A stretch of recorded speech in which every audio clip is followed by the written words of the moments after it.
great pleasure to visit Bhutan. Shahbaz शरीफ की हुकूमत का फोकस मुल्क को आगे लेके जाना है। अगर ये बात नहीं मानेंगे ये तहरीक हुकूमत हटाओ तहरीक में तब्दील हो सकती है। मीडियम से दरखास्त होगी कि आप एहतजाज खत्म कर, आप पॉइंट स्कोरिंग करके अपनी जान छुड़ा लेंगे, लोगों का मसला हल नहीं होने वाला। जनरल फैज ने कहा कि we have had enough of him. आइंदा 2 हफ्तों में जब बड़ा ग्रैंड अलायंस बनाएंगे। जब डिफॉल्ट के धाने पे मुल्क आ गया तो कहा गया जी अमरीकी साजिश है। अस्सलाम वालेकुम नाज़रीन, आप रूबरू प्रोग्राम देख रहे हैं और मैं हूं आपका मेज़बान शौकत पराचा।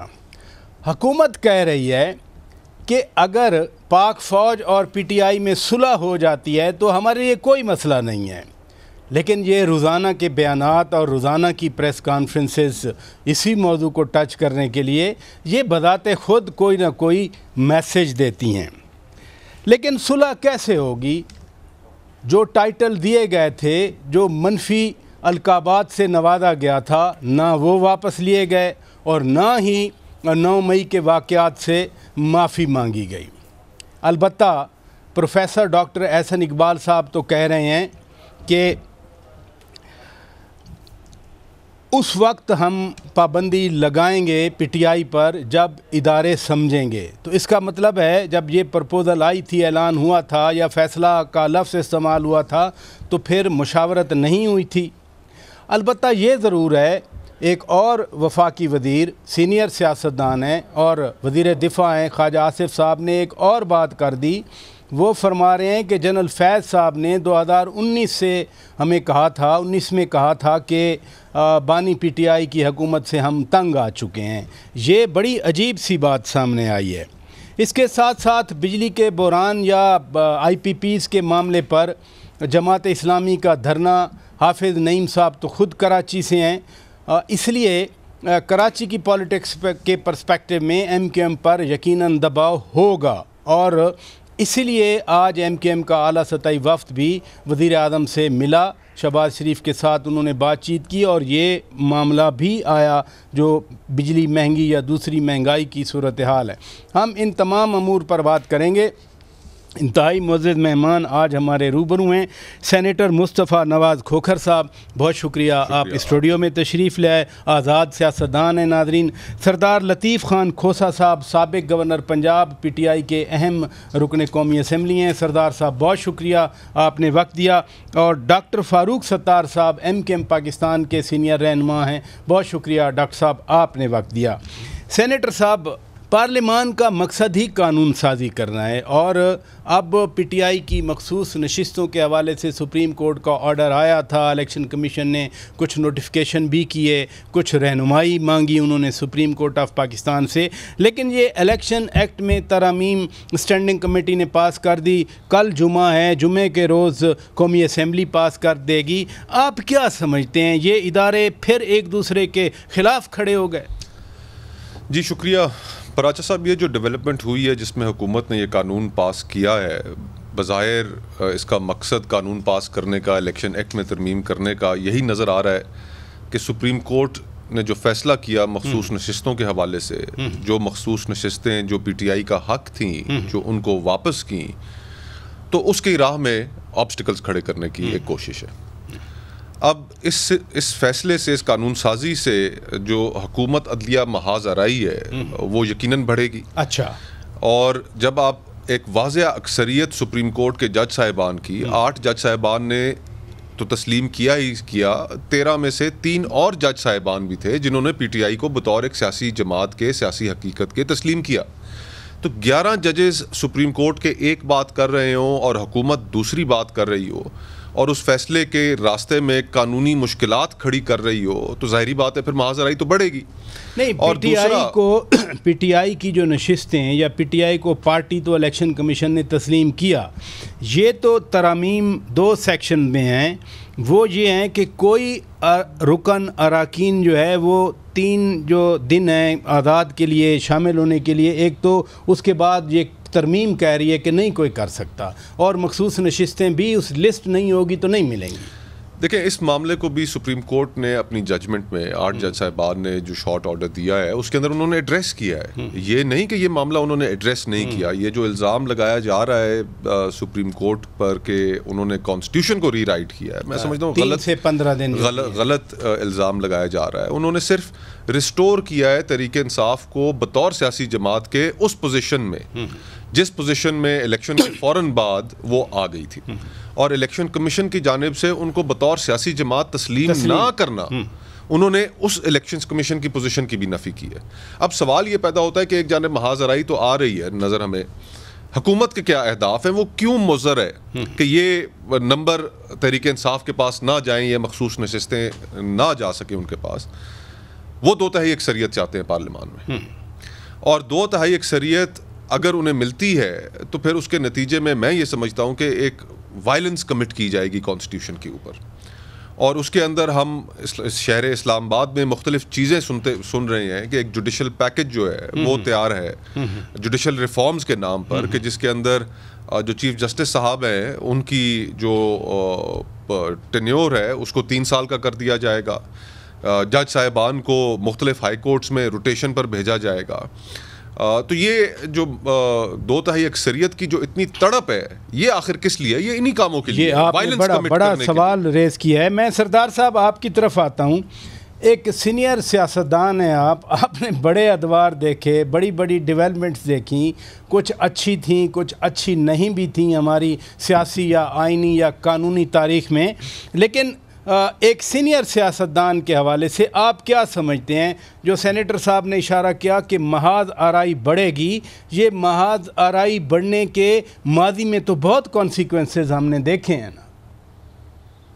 देखिए पराजत साहब, एक बात तो ये है कि यानी ये शर्मनाक हद तक जो कहते थे वोट को इज्जत दो, जो कहते थे कि जी कोई शर्म होती है कोई हया होती है, ये सारी हदें अबूर करने के बाद फॉर्म 47 की जो पैदावार है ये हुकूमत, जिनको सिर्फ 17 सीटें सिर्फ ये जीते हैं कौमी असम्बली की, और इनको फॉर्म 47 के ज़रिए यानी ये इस वक्त काबिज़ है हुकूमत पाकिस्तान रियासत खुदादाद पाकिस्तान पर इस वक्त कब्ज़ा कर रखा है।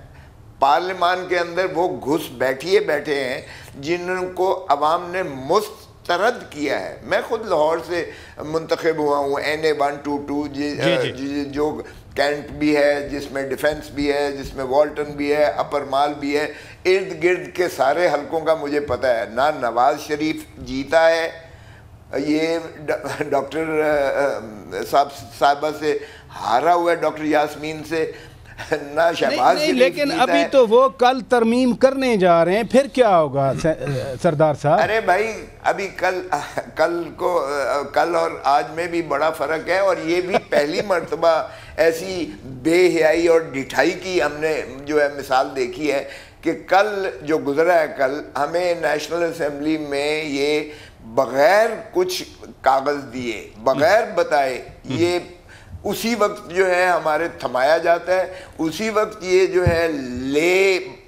बिल ले करने का जो है वो वजीर कानून नहीं करते, ये एक अपने प्राइवेट मेंबर्स डे पर एक कियानी साहब से करवाते हैं, अपने MNA से, उनके ज़रिए इस बिल को करवाते हैं to overreach and override the Supreme Court judgment. सादा वो खुला नंगा लिखा हुआ है उसमें, notwithstanding anything contained जी बिल्कुल सही है judgment of the High Court और द सुप्रीम कोर्ट, वो खुला तसादम की तरफ जा रहे हैं।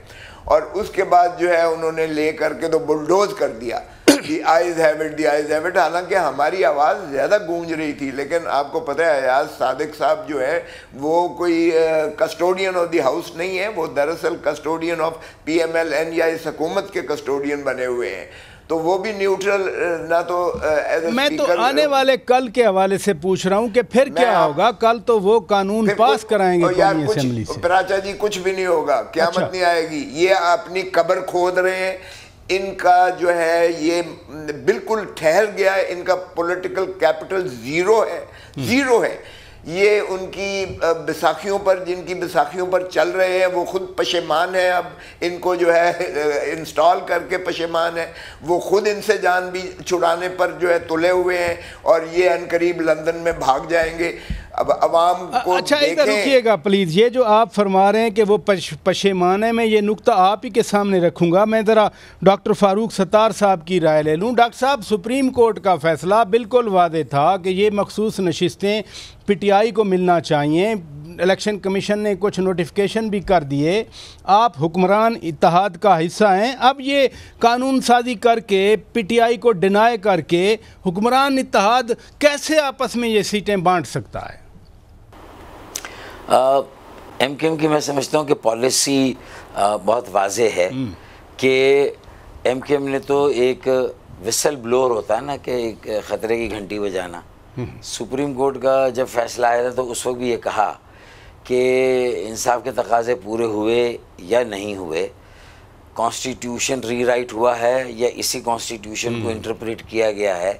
क़तई नज़र इसके ये जो फ़ैसला आया है, ये ना सिर्फ मुल्क में जो पोलराइजेशन है, जो एक सियासी कशीदगी है सियासी जमातों के दरमियान, उसमें भी शिद्दत आएगी, और जो मुल्क के रियासती इदारे हैं, आइनी इदारे हैं, उनके दरमियान भी जो अभी एक लिहाज और मुरव्वत के साथ सारी चीज़ें ज़रा पर्दे में हैं, वो भी बहुत ज़्यादा वो पर्दा उड़ जाएगा और बहुत ज़्यादा खुल कर ये पोलराइजेशन जो है वाज़े तौर पर बड़ी शिद्दत के साथ नज़र आएगी। और अगर ये सूरत हाल हुई तो पूरे मुल्क की जो तामीर तरक्की की मशीनरी है, मुल्क में जो रोज़ाना की बुनियाद पर वज़ीर आज़म को जो काम करने होते हैं, मुख्तलिफ़ वज़ारतों को काम करने होते हैं, या जो भी सरकारी अहलकार या ब्यूरोक्रेसी को काम करने होते हैं, वो सारे के सारे काम, सारी फाइलें, सब कुछ ठप पड़ जाएगा। सारी स्टेट मशीनरी, ये समझ लें कि कॉन्स्टिट्यूशनल मशीनरी का ब्रेकडाउन होगा, और फिर पता नहीं जो है वो हालात किस वाक़े के लिए साजगार होंगे, और आगे फिर क्या वाक़या होने जाएगा और क्या चीज़ें आगे रूनुमा पजीर होंगी। नहीं, ये तो वाकई इधर सेनेटर साहब भी ये बात कर रहे हैं, वो भी कुछ ऐसे कॉन्सिक्वेंसेस बता रहे हैं, लेकिन जैसे सरदार साहब ने भी कहा कि पहले ले हुआ ये बिल कौमी असम्बली में, फिर गुज़श्ता रोज़ स्टैंडिंग कमेटी ने पास किया, अब जुमे को ये बिल कौमी असम्बली ने पास करना है। तो आप तो हुकूमत का इत्तेहादी हैं, आप वज़ारतों में बैठते हैं, हुकूमत तो है ना आपकी भी। देखिए, हुकूमत का तो टकराव ये इलेक्शन के नतीजे में जो धूल उठी थी ना, जब ये सारी चीज़ें शुरू हुई तो उसी वक्त से ये सिलसिला शुरू था। हमने तो PMLN को ये भी कहा था कि अगर PTI बैक्ड उम्मीदवारों के पास अक्सरियत है असेंबली में, 91 वोट थे उस वक्त, और आपके पास 80 के लगभग 84, तो आप पहला मौका उनको दें और आप हुकूमत नहीं बनाएंगे, आप साफ कह दें कि आप नहीं बनाएंगे। आप क्यों एक ऐसा बोझ उठा रहे हैं जिसको आप आगे शायद नहीं उठा सकेंगे?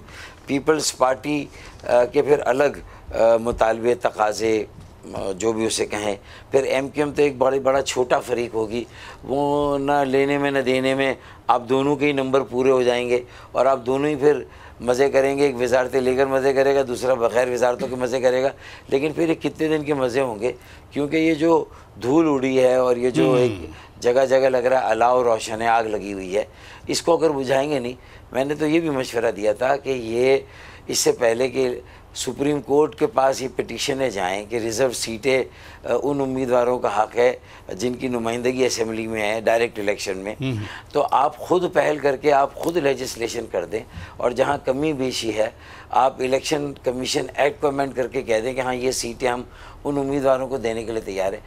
ये लेजिस्लेशन आपने उस वक्त कहा था, लेकिन अब कल यही लेजिस्लेशन वो जुमे के रोज़ मुजवज़ा तौर पर वो पास करने लगे हैं। यहाँ रुकिएगा नाज़रीन, ब्रेक लेते हैं, ब्रेक के बाद जब वापस आएंगे सरदार साहब फरमा रहे हैं कि वो पशेमान हैं, लेकिन ख्वाजा आसिफ कह रहे हैं कि 2019 में ख़ुद जनरल फैज़ साहब ने कहा था कि बानी PTI की हुकूमत से हम बहुत तंग हैं। मैं ये नुक्ता उनके सामने रखूँगा। नाज़रीन, एक ब्रेक के बाद stay with us. Welcome back नाज़रीन। सरदार लतीफ़ ख़ान खोसा साहब, आप कह रहे हैं कि जो इस हुकूमत को ले आए वो पशेमान हैं, लेकिन ख्वाजा आसिफ वज़ीर दिफा हैं, वो फरमा रहे हैं कि ख़ुद जनरल फैज़ साहब ने 2019 में जब आपकी पार्टी की हुकूमत थी कहा था कि हम बानी पीटीआई की खान साहब की हुकूमत से तंग हैं। आज एहसन इकबाल साहब कह रहे हैं कि अगर पीटीआई और पाक फ़ौज की सुलह हो जाती है तो हमें कोई परेशानी नहीं है। आप क्या कहते हैं? देखिए, सीधा सीधा जो है इस वक्त वज़ीर ख़जाना भी किसी और का है, वज़ीर दाखिला भी किसी और का है, पंजाब की हुकूमत भी कोई और चला रहा है, इसलिए कि चीफ मिनिस्टर साहिबा तो एक सिपाही को भी तब्दील नहीं कर सकती हैं, आईजी भी वही है, एडमिनिस्ट्रेशन भी वही है। बलूचिस्तान को जो है सरफराज बुगटी किसका है ये मुझे कहने की ज़रूरत नहीं है। तो फिर क्यों कर सीधा सीधा इल्ज़ाम जो है उन पर जा रहा है और डिलीवरी जो है ज़ीरो है इस गवर्नमेंट की हुकूमत की, और बल्कि बिजली के बिलों का, तेल के जो है चढ़ाई करके तो सारा का सारा मईशत को डबो के रख दिया है। IPP का स्कैम देखें, वीट स्कैम देखें, यानी कोई एक चीज़ बता दें कि कोई इनके बस में हो, इनके कंट्रोल में हो। खुदारा सियासी जमातों को कमज़ोर मत करें, क्योंकि सियासी जमातें नहीं सरदार साहब, यही जो आप फरमा रहे हैं कि सियासी जमातों को कमज़ोर मत करें। हुकूमत कहती है कि सियासी जमातों के साथ ही एक सियासी जमात जो कि PTI है बात करनी चाहिए। फिर आपके पार्टी बानी चेयरमैन तो फ़ौज के साथ मुज़ाकरात की बात करते हैं।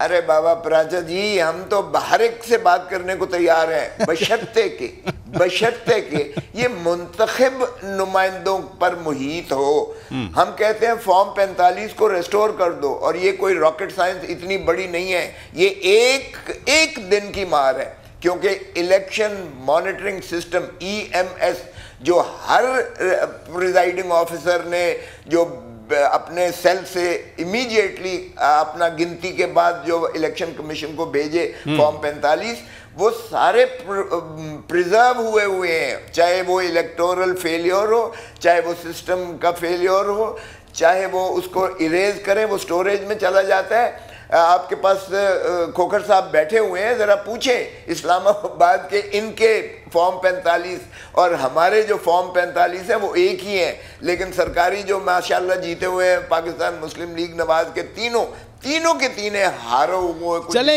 ये मामला तो खैर अदालत में है ना, यहाँ इस्लामाबाद में। इतना फ्रॉड मत करो इलेक्टोरल प्रोसेस के साथ, इस कौम के साथ खिलवाड़ इतना मत करो, आइन के साथ मत खेलो। अवाम खुदारा, अगर अवाम जो है गैज़ो गज़ब से डरो, इसलिए कि सियासी जमातें चले वो आज हाफिज साहब ने भी कहा कि हुकूमत हटाओ तहरीक में बदल सकते हैं धरने को। इधर रुकिएगा, मैं सेनेटर साहब जो मुज़ाकरात की पेशकश कर रहे हैं खान साहब के, मैं सिर्फ पाक फ़ौज से मुज़ाकरात करूँगा। पाक फ़ौज ने कहा था 9 मई पे माफ़ी मांगें, माफ़ी नहीं मांगी गई, जो टाइटल दिए थे वो विथड्रॉ नहीं किए गए, फिर कैसे मुज़ाकरात होंगे? और फरमाइश है कि मोहसिन नकवी साहब न करें, कोई और करे, तो क्या सिर्फ किसी बावर्दी जनरल की वो तलाश में हैं कि उनके साथ बैठें, फ़ोटो बने, मुज़ाकरात हों उनके साथ? ये तहरीक इंसाफ की सियासत का सबसे बड़ा तज़ाद है। अच्छा, कि वो एक जानिब तो कहते हैं कि हमें हुकूमत से रुखसत करने में फ़ौज का किरदार था, हमें हुकूमत में 8 तारीख के बाद हमारा जो मैंडेट है वो हमें नहीं मिला तो उसकी ज़िम्मेदार भी फ़ौज है, और फिर साथ ही साथ कहते हैं कि जिनके सबब हम बीमार हुए हमने दवाई लेने भी उन्हीं के पास जाना है। और ये तज़ाद इनका इसको ऐसा इन्होंने इसमें जो बार बार उनका PTI का आर्गूमेंट है कि चूंकि पावर बेस वो है, जैसे सरदार साहब ने अभी 5-7 ओहदे भी गिन दिए, इसलिए वो कहते हैं, ये उनका आर्गूमेंट है। पर राजा साहब देखिए, मैं ये समझता हूँ कि जिस वक्त वोट को इज्जत दो की मियाँ नवाज शरीफ साहब बात कर रहे थे, तो उस वक्त मियाँ नवाज शरीफ की सियासत एक मकबूल सियासत थी इस मुल्क की, और जब उन्होंने अपने ही नारे के ऊपर कॉम्प्रोमाइज़ किया तो उनको तो जो छोटा मोटा फ़ायदा मिला हुकूमत में आने का, लेकिन पाकिस्तान बतौर माशरा पीछे गया। आज अगर इमरान खान साहब घूम फिर कर उसी बात पर मुयस्सर होते हैं कि जनाब मैंने तो गुफ्तगू ही उनसे करनी है, तो फिर उसके नतीजे में अगर फ़र्ज़ करें गुफ्तगू कामयाब हो जाती है तो पाकिस्तान का नुकसान होगा, पाकिस्तान के माशरे का नुकसान होगा। इसलिए कि हम ये चाहते हैं कि ये 7 दहाइयों का जो तज़ाद है ये हल हो कि हुकूमत करना किसका काम है, और उसके लिए ज़रूरी है कि वो सिर्फ पॉलिटिकल फोर्सेस के साथ नेगोशिएट करें। आज इमरान खान साहब एक मकबूल तरीन पोजीशन में है इस मुल्क में, वो बाकी स्टेक होल्डर्स को भी लेजिटिमेट स्टेक होल्डर्स समझें, वो किसी और को समझते ही नहीं कि वो इस मुल्क के अंदर स्टेक होल्डर है। पीपल्स पार्टी हो गई, मुस्लिम लीग नून हो गई, दीगर जमातें, और सबको इस नुक्ते पर लेकर आए कि जनाब आपने भी वोट को इज्जत दो की बात की, आज मैं भी जो गुफ्तगू कर रहा हूं, पाकिस्तान की खातिर हमें इस बहस को हल करने की ज़रूरत है कि मुल्क चलाना किसका काम है। आज ये मुल्क 25 करोड़ लोगों पर मुश्तमिल है, 2047 में ये मुल्क 50 करोड़ लोगों पर हो जाएगा। आज 25 करोड़ लोगों को आप इस मुल्क में इंसाफ नहीं दे पा रहे, उनके पास सेहत का कोई हाल नहीं है, कोई तालीम का बंदोबस्त नहीं है, मसाइल ही मसाइल बढ़ते जा रहे हैं, लोग बिजली गैस के बिलों से परेशान हैं। तो जब 50 करोड़ हो जाएंगे तो क्या करेंगे? मुल्क जो है वो ऐसी नहज पर है कि जहां पर हमें इस मुल्क को सुधारने के लिए हमें रेडिकल सर्जरी की ज़रूरत है, हमें अवाम के हक़ हाकमियत को तस्लीम करने की ज़रूरत है। हम ये हाइब्रिड निज़ाम, हाइब्रिड प्लस और नई नई इख्तराएँ जो हैं, ये मुल्क को किसी जानिब नहीं लेके जाएंगी। हमने क्या तजर्बा नहीं किया इस मुल्क में। इन रवैयों को ख़त्म करने की ज़रूरत है। डॉक्टर साहब ने बड़ी अच्छी बात की। देखें, आइन, कानून, ये सारी चीज़ें एक लम्हे के लिए आप इन्हें साइड पे रख दें। जमहूरी रवैया भी तो कोई चीज़ होता है। अगर MQM ने उन्हें पहले दिन कहा कि जनाब 91 सीटें उनकी हैं और जो मखसूस नशिस्तें हैं वो भी उनका हक है, तो उनको ये बात सुननी चाहिए थी। जमहूरी रवैया भी, बरतानिया में कोई आइन है जी? नहीं है ना, रिटर्न नहीं है, दस्तावेज है ही नहीं, ट्रेडिशन पे चल रहा है, रवैयों पे मुल्क चल रहा है। तो जमहूरियत नाम है रवैयों का। आपने बड़ी अच्छी बात की डॉक्टर साहब, ये रवैयों की बात कर रहे हैं, आपकी बात को सेकंड कर रहे हैं और मुदाकरात की बात हो रही है। मुदाकरात के हवाले से हुकूमत, जिसका अगेन आयल से आप हिस्सा भी हैं, चाहे एक वजारत है, 2 वजारतें हैं, जमात इस्लामी के धरने वालों से रोज़ाना मुदाकरात हो रहे हैं, अभी तक कामयाब नहीं हुए।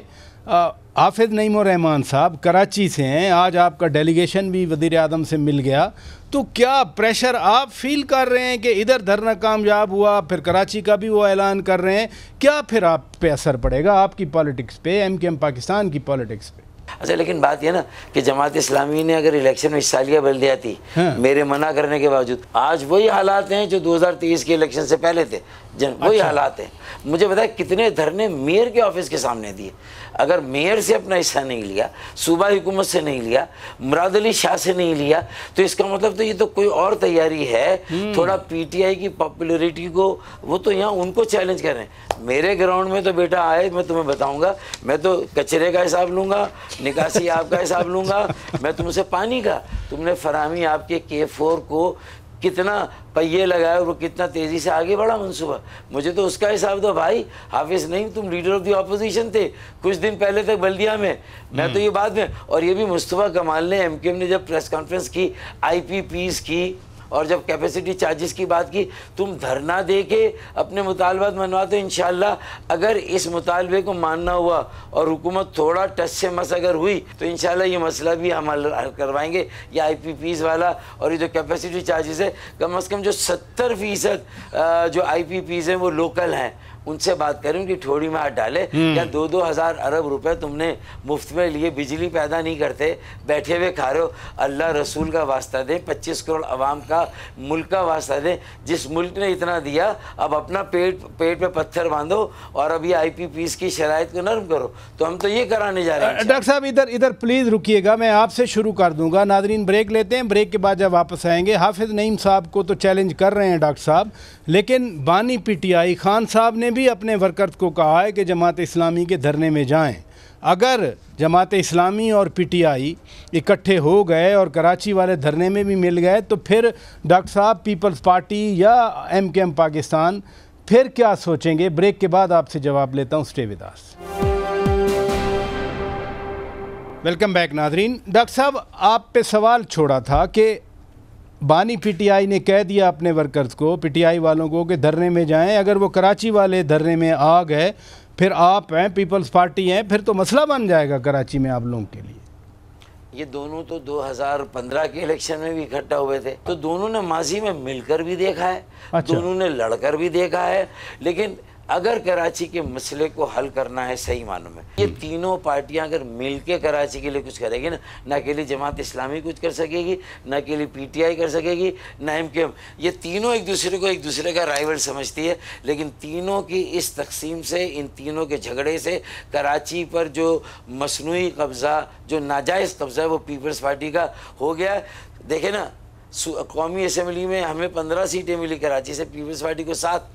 तो 66% हम है, लेकिन मेयर उनका बैठा हुआ अक्सरियत पे। मैं तो खुद कह रहा हूँ, MQM को भी कह रहा हूँ, अगर इन तीनों ने मुश्तरका कोई लाहेअमल इख्तियार ना किया तो पीपल्स पार्टी के पास इतना पैसा है कि बहुत आसानी के साथ कराची में फिर वो कोई ऐसा खेल खेल कर आइंदा भी ये इसी तरह बल्दियाती मैंडेट अपने नाम कराती रहेगी। तो ये तो मैं आपके सवाल के जवाब देकर उनको भी कुछ समझा रहा हूँ कि तुम भी होश के नाखून। ये होश के नाखून की आप बात कर रहे हैं सरदार साहब। हुकूमत भी कुछ ऐसे इंडिकेशन दे रही है, मसलन प्रोफेसर डॉक्टर एहसन इकबाल साहब ने अपने हालिया इंटरव्यू में कहा है कि PTI पर जब इदारे समझेंगे उस वक्त पाबंदी लेंगे, उस वक्त फ़ैसला लेंगे। तो चीज़ें थोड़ा सा स्टेप बैक तो हो रही हैं ताकि कहीं अगर मैं खुश फहमी का शिकार नहीं हूं तो कोई सैनिटी शुड प्रिवेल समवेयर।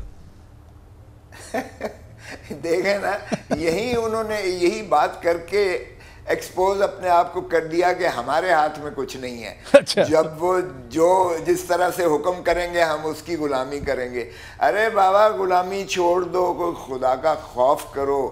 और जो है इलेक्शन पिटिशंस हमारी को ये प्रोसीड करने नहीं दे रहे। ये खोखर साहब बैठे हैं, ये खुद उसमें फरीक हैं जो इस्लामाबाद में इलेक्शन ट्राइब्यूनल के पास है, इन्होंने भी जवाब दे दिया है। वो भाई इलेक्शन पिटिशंस का फैसला हो लेने दो, और फिर जो भी जमात आती है हम सारों के साथ तैयार हैं, बशर्ते के वो अवामी नुमाइंदा हों।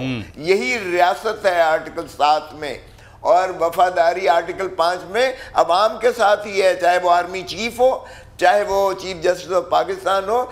ये वफादारी इन पर वाजिब और लाजिम है, और आइन की पासदारी है। इसमें ना मुक़्तदर हल्का आता है, ना कोई वो जो है फरिश्ते आते हैं, ना कोई और आता है। इसमें खुदा का खौफ करें, अवाम को इज़्ज़त दें और अवाम को जो है हक़ हुक्मरानी दें, ताकि वो मलकियत अपनी महसूस करें और अपने लिए सरदार साहब एक चीज़ की वजाहत कर दें, इलेक्शन में हार जीत होती रहती है, इसमें कोई शक नहीं। पीपल्स पार्टी एक सियासी जमात है जिसका आप भी हिस्सा रहे हैं, इसमें कोई शक नहीं। मुस्लिम लीग नून भी सियासी जमात है, मुल्क में कई बार हुकूमत कर चुकी है। जब आप फरमाते हैं कि बशर्ते कि वो नुमाइंदा हों, आपका क्या मतलब है? वो सियासी जमातें नहीं हैं? अगर फ़र्ज़ किया वो इलेक्शन हार भी जाती हैं तो सियासी जमातें तो हैं ना, वो तो फिर हम करेंगे उनसे बात। लेकिन ये नहीं हो सकता कि ये जो है डाका मार के आप मैंडेट चुरा के, पहले तो धन दौलत चुराते रहे, फिर जो रियासत पर डाका मार के अवामी मैंडेट चोरी करके हम उनके साथ करें। आप नितारा कर दें जो सियासी जमातें, बिल्कुल हम तस्लीम करते हैं, हम सभी के साथ बात करने को तैयार हैं, लेकिन पहले इलेक्शन ट्राइब्यूनल्स को क्यों नहीं प्रोसीड करने देते? ये तो कभी ऑर्डिनेंस लाते हैं, फिर उसको एक्ट में तब्दील करते हैं, फिर रिटायर्ड जजेस को लेकर वो मजमूम काविश करते हैं, फिर सुप्रीम कोर्ट से फैसला होता है तो उसमें फिर एक कानून लेकर आ गए हैं। और क्यों आपने नहीं भेजा लॉ एंड जस्टिस कमेटी में? इसलिए कि लॉ एंड जस्टिस कमेटी में हम लोग बैठे हुए हैं जो बहुत वोकली इसको दिफा करके मुस्तरद कर देते। आपने अपनी मनपसंद पार्लिमानी कमेटी जिसका कोई ताल्लुक नहीं था। गॉट योर पॉइंट सरदार साहब, गॉट योर पॉइंट। अब कल देखते हैं जुम्मे को क्या होता है। सेनेटर साहब, सरदार साहब कह रहे हैं कि इलेक्शन ट्रिब्यूनल्स का फ़ैसला होने दें, यानी बात वही है कि मैंडेट जो है वो वापस मिले।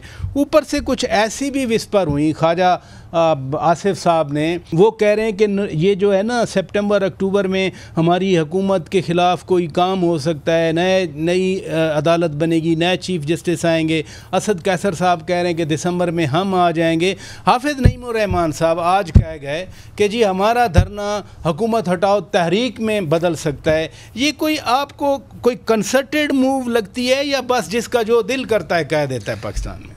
जी, आपके सवाल के पहले हिस्से में पराचा साहब, मैं ये समझता हूँ कि 2024 के इलेक्शन में डाका पड़ा, लेकिन साथ ही साथ मैं ये भी समझता हूँ हकायक इस बात पर इसको साबित करते हैं कि 2018 के इलेक्शन में डाका नहीं तो चोरी ज़रूर हुई थी। जस्टिस अतर मिनल्ला साहब ने भी कहा था। तो अब अगर सरदार साहब मेरे मोहतरम है, बड़े अदब से उनसे इतना अर्ज़ करूँगा और इख्तलाफ करूँगा कि आप जब 2024 के इलेक्शनों की तो आप बात करते हैं, 2018 की तरफ नहीं जाते।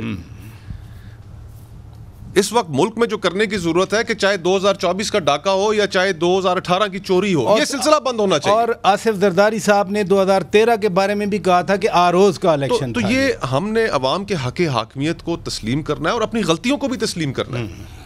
अगर तहरीक इंसाफ से 2018 में गलती हुई, पूरी दुनिया को पता था कि आप अंपायर की हिमायत के साथ हुकूमत में आए, आप तस्लीम करें, आप कहें कि हमारी ये गलत रवैया हमने इख्तियार किया था और हम जिन तल्ख तजर्बों से गुजरे हैं आज हम ये समझते हैं कि हम दोबारा अपनी गलती नहीं दोहराएंगे, लेकिन आप कहते हैं कि पाक फौज नुमाइंदा मुकर्रर करें। तो ये कॉन्ट्रडिक्शंस हैं, ये तजादात हैं जो उनको अपनी सियासत के अंदर दूर करने पड़ेंगे। और बाकी पॉलिटिकल फोर्सेस मसलन मौलाना फजलुर रहमान साहब से ये सुबह शाम एक कर रहे हैं कि किसी तरह उनसे इत्तेहाद हो जाए। मेरे इल्म में जो बात आई है वो ये है कि मौलाना साहब एक जीरक सियासतदान तो हैं, हाँ। तो वो ये देख रहे हैं कि चीज़ों को बड़ी अच्छी तरह से बारीक भी नहीं थे। अब वो ये चीज़ देख रहे हैं कि मेरे पास तो ये सुबह शाम आ रहे हैं कि इत्तेहाद कर लें हमसे, सड़कों पर निकल आए और ख़ुद पीछे से डील कर ली, तो मैं कहाँ जाऊँगा। और जब आप इस तरह की बात करते हैं कि जी पाक फौज नुमाइंदा मुकर्रर करे, तो आप उनकी जो रिजर्वेशंस हैं, दीगर पॉलिटिकल पार्टीज़ की जो रिजर्वेशंस हैं जो आपके साथ चलना चाहती हैं, आप फिर उनकी जो रिजर्वेशंस हैं उनको सही साबित करते हैं। तो अपनी सियासत के अंदर से तजाद दूर करें। और जहाँ तक हाफिज़ साहब का ताल्लुक है, मैं समझता हूँ सारे माहौल में अप्रिशिएट करता हूँ मैं कि उन्होंने पाकिस्तान के अवाम जिस मुश्किलात से मसले पे आए हैं जी, लोगों के बिजली और गैस के जो बिल हैं, जो महंगाई है जिसने लोगों की कमर तोड़ के रखी हुई है, आज इस मुल्क में लोग घर का किचन नहीं चला पा रहे, बच्चों की स्कूल की फीसें नहीं दे पा रहे। तारीफ उनकी बनती है, वो करनी चाहिए, अवाम के इशूज़ के ऊपर सियासत होनी चाहिए। हम तो यहाँ पर मसला यही है पराजा साहब कि अवाम के इशूज़ पर सियासत नहीं होती। अब हमें वो वक्त याद है कि इमरान खान साहब खैबर पख्तूनख्वा के अंदर लोकल गवर्नमेंट इलेक्शंस हार गए थे। आज कोई सवाल कर रहा है कि जनाब आपने 1 करोड़ नौकरी की बात की थी, 50 लाख घरों की बात की थी, यहाँ पर तो अवाम का इशू तो है ही नहीं। ये आपने बड़ी अहम बात की कि सियासत का तो वैसे ही अवामी खिदमत है, नाम ही सियासत का अवामी खिदमत है और महवर अवाम है। बहुत शुक्रिया सेनेटर मुस्तफ़ा नवाज़ खोखर साहब, आप तशरीफ़ ले आए। सरदार लतीफ़ खान खोसा साहब, एज़ यूजुअल बड़ी मेहरबानी, आपने वक्त निकाला। डॉक्टर फ़ारूक सत्तार साहब, बहुत शुक्रिया, आपने वक्त दिया। नाज़रीन, अपने मेज़बान शौकत पराजा को इजाज़त दीजिए। खुदा हाफिज़।